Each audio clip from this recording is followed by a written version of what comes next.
Hey, what's up, guys? After the last video, I dug around here and found that other round, and I was thinking that I wanted to see how accurate they were, so I got back there, measured it 12 feet away.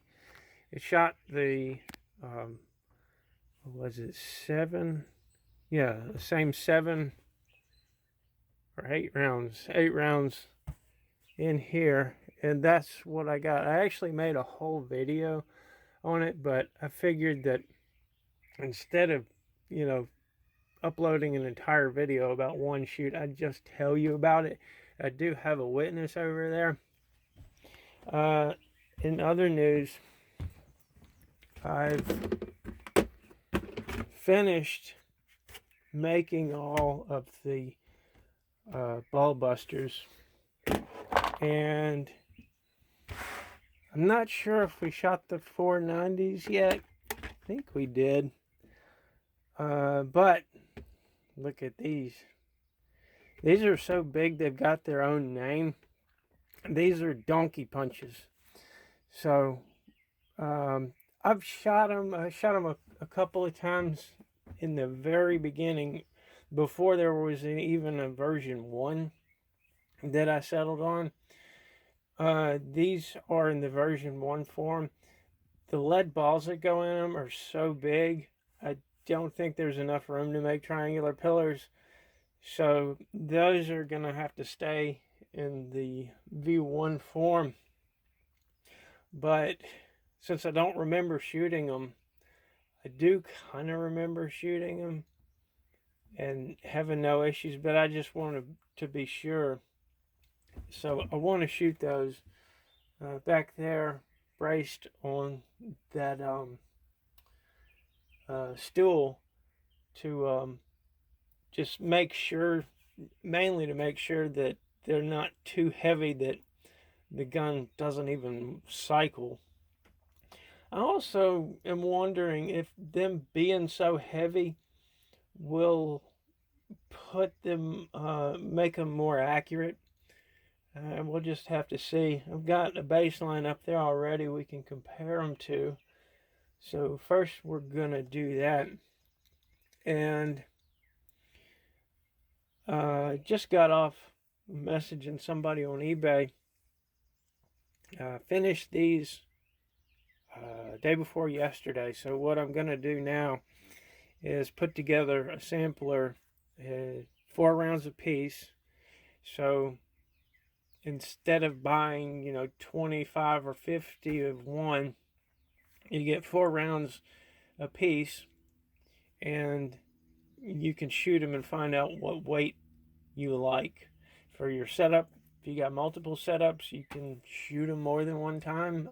They seem to not take damage if you shoot them through 2 blankets.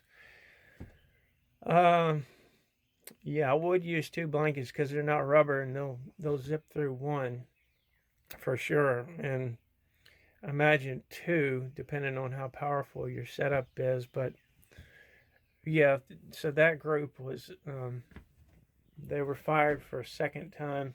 I'm going to keep shooting them until I can't shoot them anymore. But without further ado, I'm going to get a magazine of these loaded up, and we will see how a group does and if they even can cycle.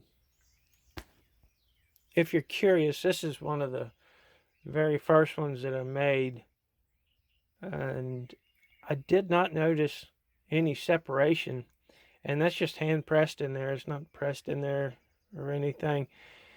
But they seem to shoot fine just like this. But I went ahead and gave them a makeover in case there was ever that issue. And there's a taper somewhere else that all of them now have. But yeah, that's a big hunk of lead. I imagine that, these will probably only benefit those of you who are shooting like 100 joules or something like that. but you know, they might also be more accurate, so we'll see.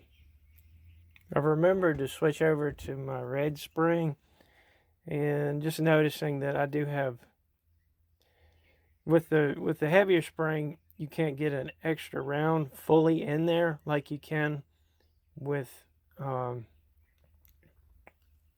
lighter spring.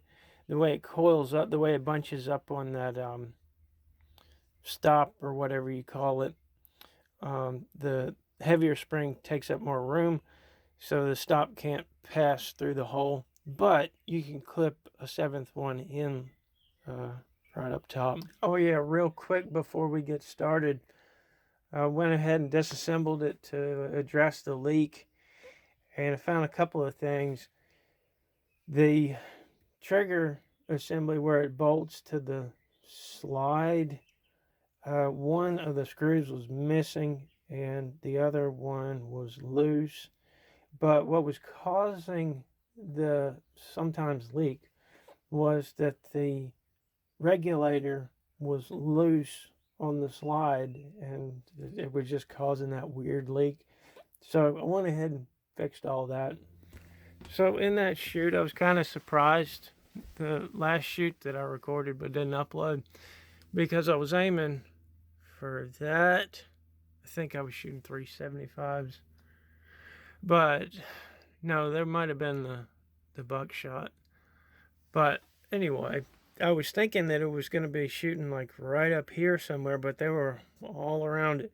And you guys can tell me if that's a good group for these things from the ammo you've shot or not, because I honestly don't know. But this time we're going to be shooting at this black dot up top to get a comparison. All right, we're super cramped back here, but you can see where I'm going to be braced on that stool. So I'm just going to zoom in.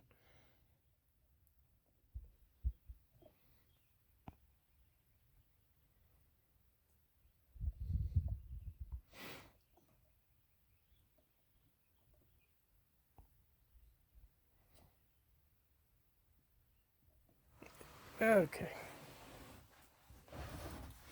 Make sure you're recording.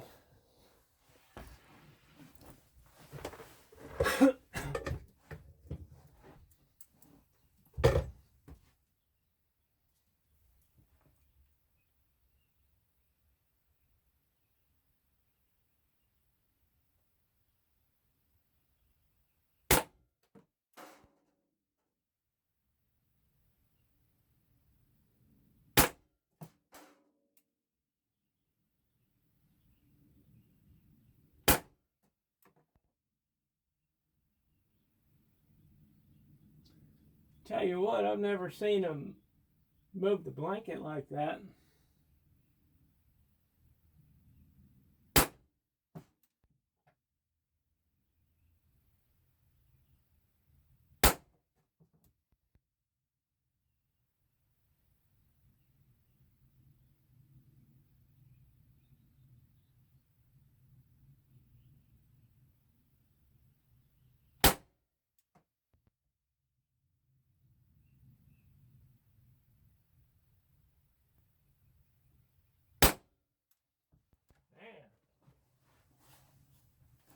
They all went, almost all of them went in the same hole.